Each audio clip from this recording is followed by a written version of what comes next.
most of us know the joy and love an animal can bring into our lives, but for the Williams family, their cat is giving them so much more. When Susie Williams and her family went on a holiday to Fiji, the last thing they thought they would bring home was a kitten. I caught up with Susie, who told me all about Natty, the wonderful things she brings to their lives and the lessons she's teaching her family. Susie, I've been so excited to meet you and talk to you about Natty. I just think it's a beautiful story. And when Christy had told me about it, I kept getting goosebumps every time I thought of it. So I'm really excited. And yeah, you're a woman, a good woman. It's people, when we tell them, they laugh. They're like, "You did what?" But of course, that's what we did. Of course, that's just what we did. You know, it's not like we're not like, "Oh wow, that's amazing." It's a bit crazy, but yeah, most people think that they're like, "Oh, they're shocked," and I'm like, "Well, yeah, but we did because we can." Yeah. Oh, look, it's when we first arrived over there and driving, out to the resort, it's almost a bit shocking. It's confronting, isn't it, seeing stray dogs walking along the road and they're full of mange and you just, it's different seeing it in real life than hearing about it or seeing photos, isn't it? Yes, but I think because was it raining when you were there? Yeah. I think it's worse in the rain. And we were there 4 years ago. I was pregnant with Valerie, and admittedly, we didn't leave the resort. I never saw that 4 years ago. So I don't know if it was worse because of the rain. And also, I think post-COVID, there seems to be a lot of people who I think just put their animals out. They couldn't feed them. And instead of going down the correct channels, maybe just because of a lack of education, they just kind of rejected them. And then I think there's also a lot of people, foreigners who were living there. And I've read stories of people who left their dogs in the care of someone and then that person didn't care for them. So I think maybe the problem has gotten worse with COVID. Not totally sure, but I definitely didn't see it to that extent 4 years ago. Yeah. And Susie, like we were talking when we caught up yesterday briefly, we were talking about the lack of education, and that's all it is, isn't it? Because the Fijian people are just so beautiful and so kind. And I guess, many of them haven't been taught the way we are taught over here, in countries like Australia. And I've been thinking about this a lot too. I know that there's a lot of stray animals in Australia, and I always worry about them and try and support, those organisations, and those people in Australia are doing an amazing job. But there is a really good support base, which isn't there in countries like Fiji, is there? Exactly. I think I was told to me that there's zero government support in Fiji for obvious reasons. So I think as well that adds to the problem, whereas I think there's a little bit more of maybe some of the organisations in Australia can maybe access government support. I could be wrong about that. But I know there's just nothing in Fiji at all. So I think that's one of the differences as well. But also in places like Australia, we're educated to look after our animals and how to look after them, aren't we? So the people come together to support those organisations, even if the government support is lacking. So exactly, yeah. And I mean, it's a shame because even in Australia, where we are so educated and we do have more means at our fingertips, we still have heaps of animal neglect and cruelty and things like that. So that's maybe something to be a little bit ashamed of. Yeah. It's a big it's a problem. And I look at we have 4 dogs here and they are so spoilt, but I came home to them and I was so grateful for them that, that they're safe and they, come and go inside the house as they please and they sleep wherever they want and they're fed well. And, yeah. So, Susie, tell me the story about Natty, because it's ironical how all this happened. So I just want to share with everybody. So I had an appointment when we got back and I was the second person into that appointment. And when I went in there, I happened to say to the girl, I've just come back from Fiji and I'm so sunburnt. And she said, oh, the lady I had in here just before, she's just come back from Fiji too. And I said, oh, really? And she stayed at the Intercontinental and, oh, so did we. And they took their family, so did we. And they went horse riding one day and I said, oh, so did our kids. And then she told me this story and I thought, oh, I really have to talk to this lady because I just love stories like this. So please share the story of Natty. So we got to Fiji and we came in Monday night. So then Tuesday we woke up and it was drizzling with rain, which is not ideal when you're on a beach holiday. And so we decided that on that day we would do the hair braiding and take the kids for the horse ride on the beach because they're kind of 2 things you can do when it's, raining. And my 2 middle girls are learning to ride. I don't ride and my son doesn't ride. So we had 4 horses and I had my 4-year-old in front of me and I was holding on to her. And Lola was riding alone and Delilah was being led and Ezra was being led. And we had a man who was leading and we also had a boy who was maybe 12. And we paid for, and this was through the village economy, I call it. So it was the local people who had their cabanas on the beach. And we paid for the full ride up to the very end of Natadola Beach and back. And we were, the horses were slow, the sand was soft, and I heard this, and I looked down and there's what I think is a kitten on the sand, but she's completely bedraggled. She's sopping wet. She's crying out.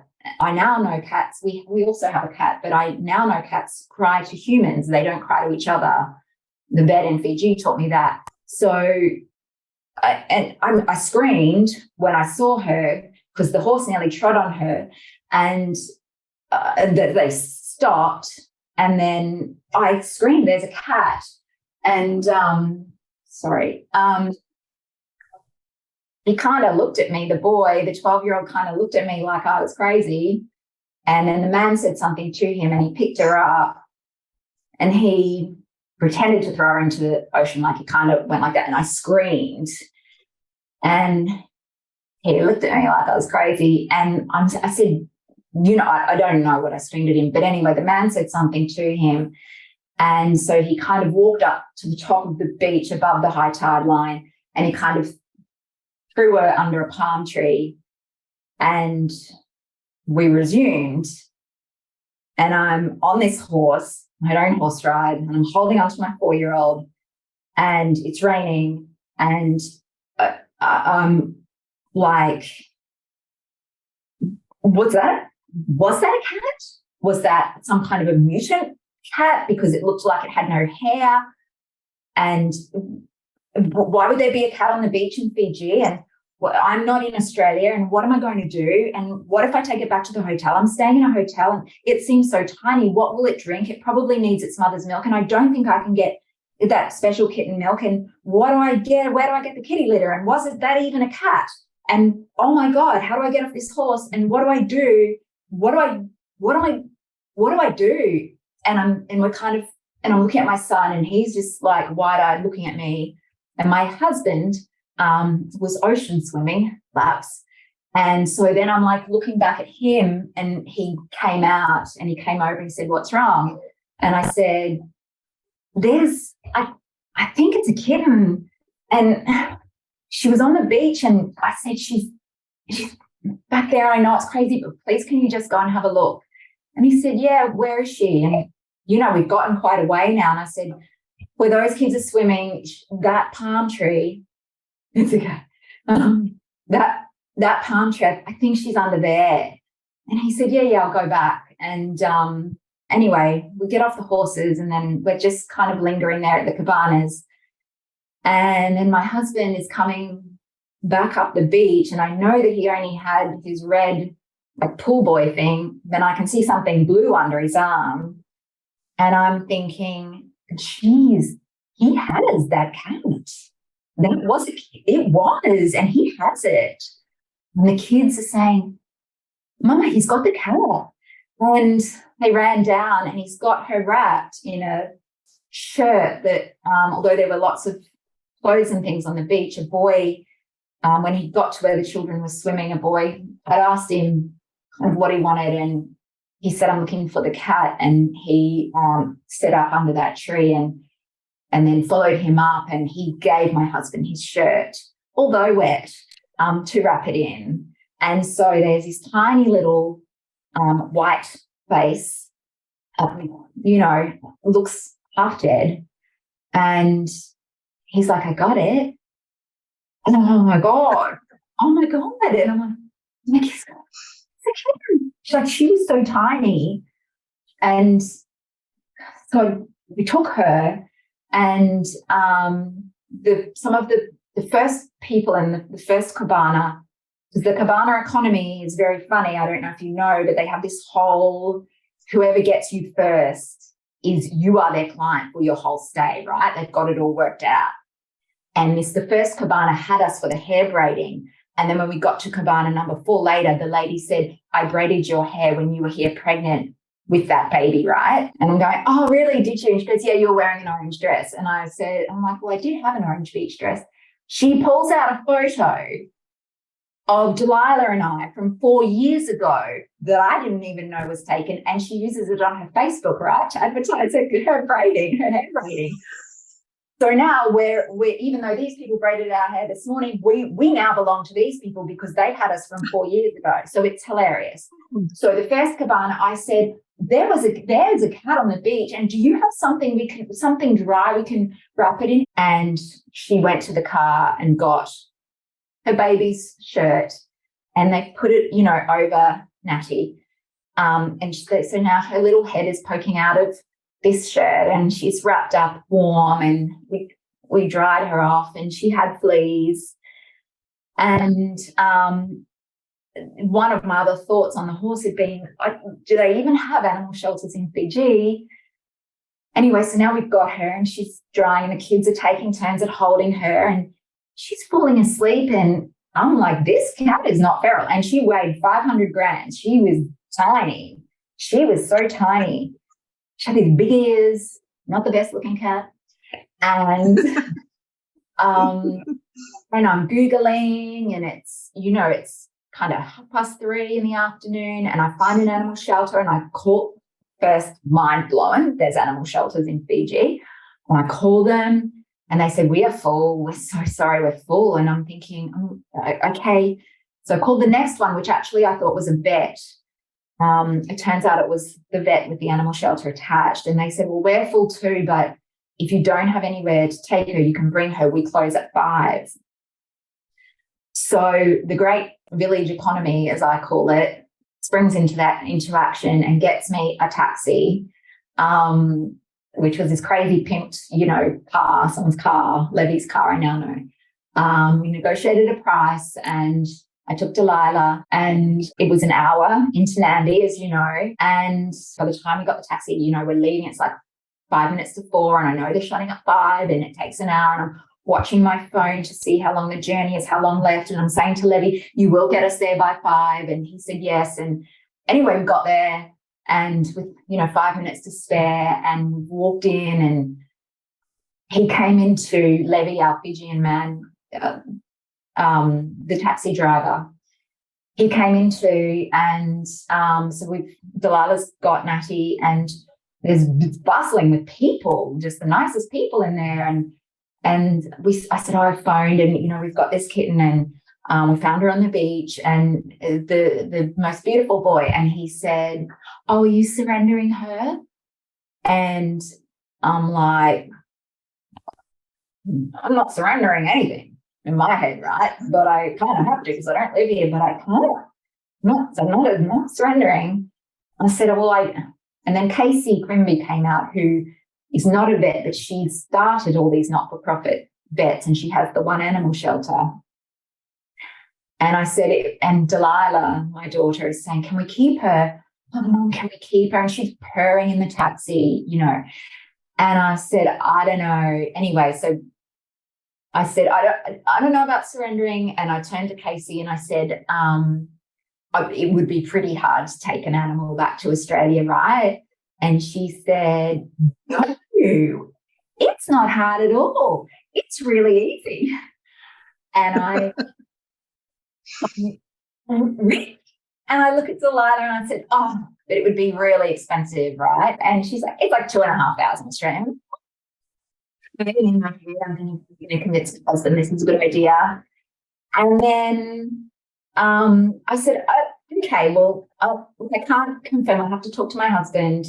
And she's like, well, here's the paperwork, and I'm a law student, and so I'm signing my life away. And I'm thinking, a year in now, I'm signing this thing. Once you've signed it, it's a contract. And I'm like, you're taking the cat home. And so we had to leave her there because we obviously were staying in the hotel, had no kitty litter. And at that point I was still like, what do I feed it? So we got it back in the taxi, and the hour back to the Intercontinental, and I'm thinking, okay, I've just got to offset the cost of this cash. Got to figure out a way to offset the cost. And so we'd been going to do all these tours, and they were really expensive. And then I get chatting to my guy, Levy, who's driving the car, and he's like, I can do anything you want, and it's cheaper. Like, I'm not going to charge you per head price. So we get back, and, this is Levy telling me he can take all 6 of my family in his 5-seater taxi plus him. Anyway, we negotiated minivans and things, and we get back, and my husband said, did we save a life today? And I said, what? You agree? You can take it back to Australia. And he's very super chill, and, he's an animal lover, and he's like, what's it going to cost? I said, well, I Googled it. It's actually 3.5 Australian. And said, all right. And, the kids were so excited, and we changed her name. So when we did receive the email saying, actually, we made a mistake, she's a girl, the children called her Natty after Natadola Beach, where she was found. And the lucky thing was that the vet animal shelter that we walked into, run by Casey, she happens to be the export expert in Fiji. So that's why she was just like, it's easy.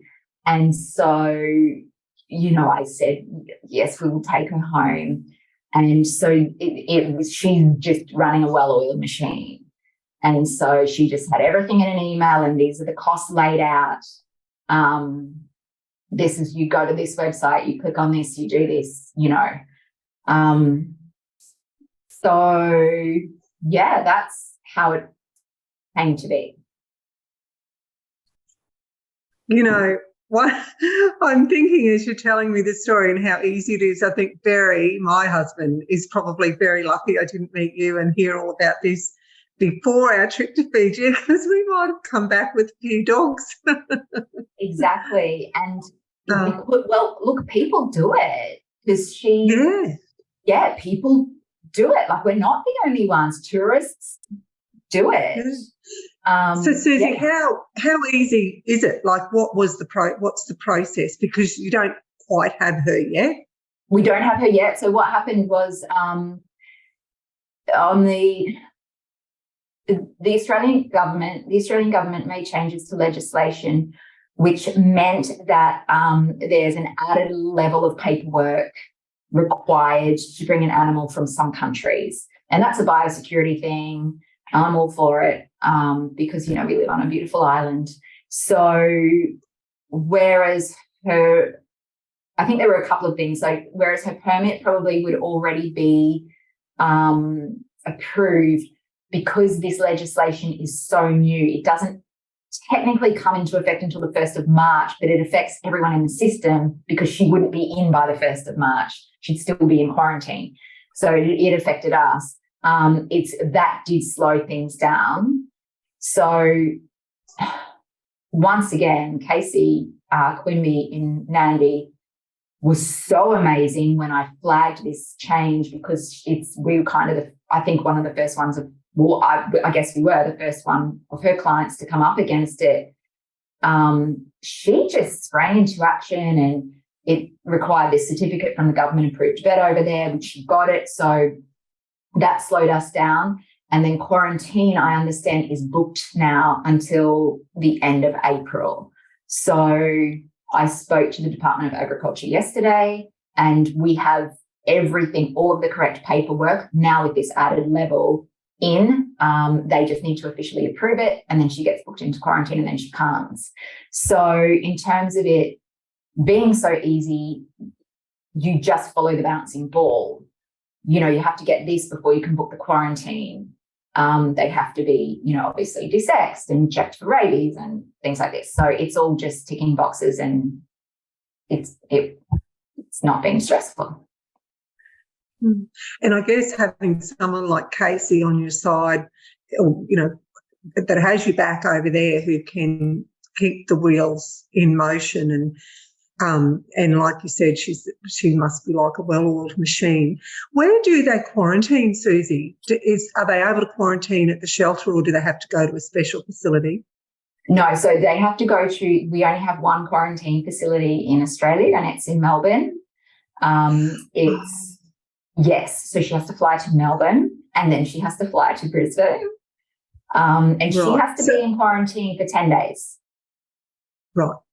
Yeah, I always thought it was longer. I thought it was like 3 months or something. I think maybe from some countries it is, but it's 10 days.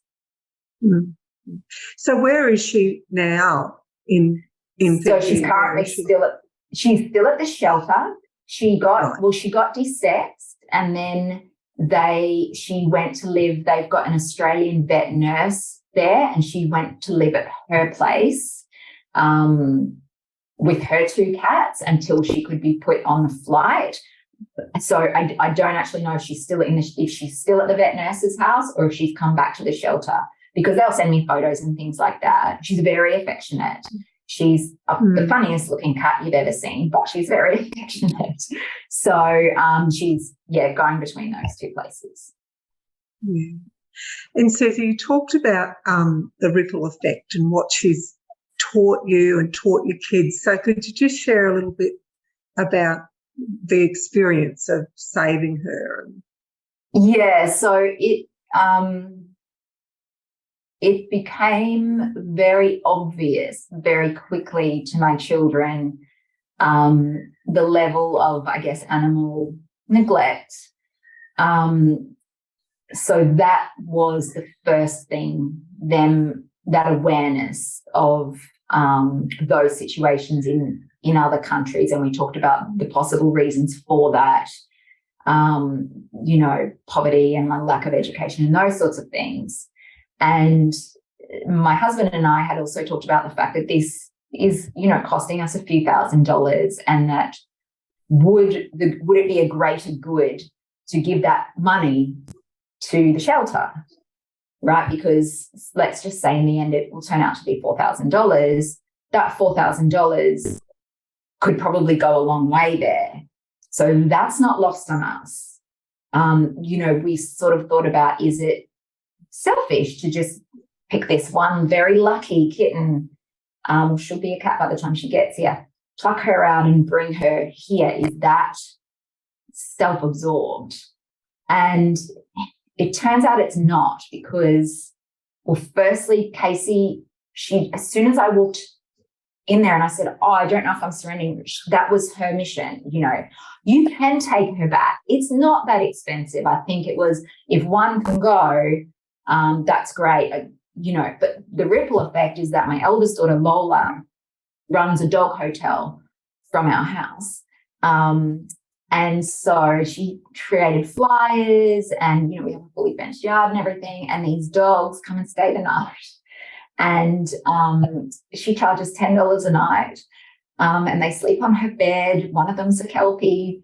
He's our best client. And so we've got sometimes, in addition to our dog, we might have another 2 dogs here staying the night. And so she came to me. We'd probably been home 2.5 weeks or something. She came out for breakfast one morning. She said, and she saved up quite a bit of money. And she also does a lot of jobs around the house for which she gets paid. And she came out and said, Mum, I would like to donate $200 to Animals Fiji. And I said, oh, wow, that's really generous. Have you thought about it? And she said, yeah, I've been thinking about the animals in the shelter every night, and that's what I would like to do. So she's done that. And then we're not on social media as such, but I let her look at the Animals Fiji Instagram, and they had a very old post from last year where they'd asked if anyone was coming from Australia, did they have any old collars or leads, because they are just sorely needed in the shelter. So she's asked every person she knows. She's collected these pre-loved collars and leads. We've washed them. They're going to Fiji. She's also asked anyone she knows if they have any horse gear. So we've got 2 sacks of pre-loved halters and bridles and horse blankets that now I have to figure out how to get to Fiji. I'm hoping maybe DHL or Virgin or Fiji Airways or something will maybe sponsor it as cargo. And she now has raised her nightly price because many people told her to. And so she now charges $15 a night with $3 from each night going to Animals Fiji. So she set that up. And this is not me, this is her. And then in addition to that, they've learnt, because we have been out to the RSPCA when we were looking for a kitten, and we were very unsuccessful. It was really hard. You had to apply, and a lot of them couldn't come to homes with children. And so they have been there, but that never stuck. For some reason, this has stuck. So now they are all about, you get a shelter animal. They understand that there's too many puppies in the world, and they understand why the cat is desexed and the beauty in taking someone that's already on the planet and needs somewhere to live, and they understand that now. So, I think, and those ripples, I think, will continue to be further out as they grow. So in that way, that's invaluable. Like, I couldn't kind of teach them that just by telling them. I always talked about that, but because they've now been a part of it. And also we would go and visit Natty. We went to the shelter several times from the resort, and because it's attached to the vet, they'd let us go out the back to where the animals were recovering, and they're all in their various cages. One's been hit by a car. One, oh my God, this puppy was skin and bone because the whole family had got poisoned by bad fish. And, they finally, when they could actually physically move, they brought this puppy in to be treated. So now it's on a drip. So they've also seen all of that. And, I think that's invaluable. Oh, just to have kids exposed to so much kindness and generosity at such a young age just sets them up for the rest of their lives. So what a great thing you and your husband and Natty have done for those kids. And I want to just talk about the Intercontinental for a bit, seeing as we're on cats, because I don't know if you noticed, but they have signs up, please don't feed the cats, because we feed them very well, and they do. Like we saw quite a few cats there. One old cat one day came into this restaurant, and we had seen him the day before. Some of them you can pat, and some, semi-wild. Yes. This old cat, and looked like he'd been there forever. Came into this restaurant that we were at, and the lovely lady called him. He followed her over to the kitchen, and I was watching, and she stood there while chef's got a plate, a takeaway plate. Yeah. And then she took it and put it down in front of the cat and off she went. And so I think that's a great thing, that they're being, Yes. they're being looked after. Then, they're wild, but there's some that come and rub around your legs and that, and some that run and hide, but at least they're getting fed. Yes, yeah. And like I mentioned, Animals Fiji is going around, and the Intercontinental told us that they are going around and they're going to each of those major hotels and other parts of the country and gathering up the community cats, desexing them, worming them, whatever, and releasing them again. Because they're a no-kill shelter. Animals Fiji is if you're an animal in that shelter, you're there until someone comes and gets you. And Casey did explain to me that many of the animals around the place are kind of community animals. They're just fed by whoever, but they are helping as well by going and desexing these, hotel cats and whatever else to help them out, and then kind of releasing them back to the hotel. So at least the cycle is broken. The cycle of, I think they can have 2 litters a year or something. So the cycle is broken in part to try and reduce the numbers of stray animals. So they're amazing. Yeah. It's a worldwide problem, and you can't take on the world, but you can, help where you can. So, Susie, thank you so much. I can't wait until you get Natty. I'll have to come and meet her one day when she arrives. Yes, I'll send you a photo when she gets here, where every day the kids ask. The kids you all will be just so excited, and I bet there'll be lots of tears when you get her. Yeah. Yeah, the funny-looking little cat from Fiji. Yeah.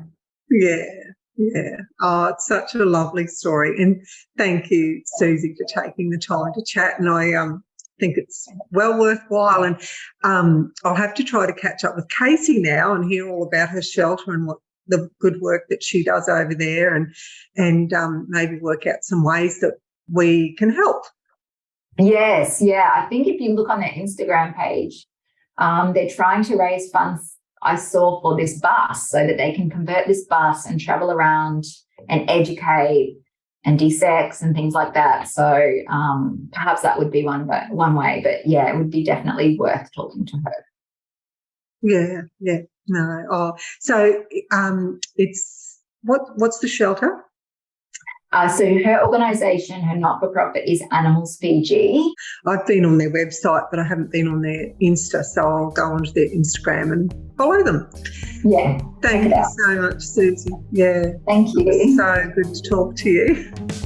Thank you for watching and listening to my interview. If you'd like to hear more inspiring stories, subscribe to my YouTube channel or my podcast, and follow me on Instagram and Facebook at Life Journey TV.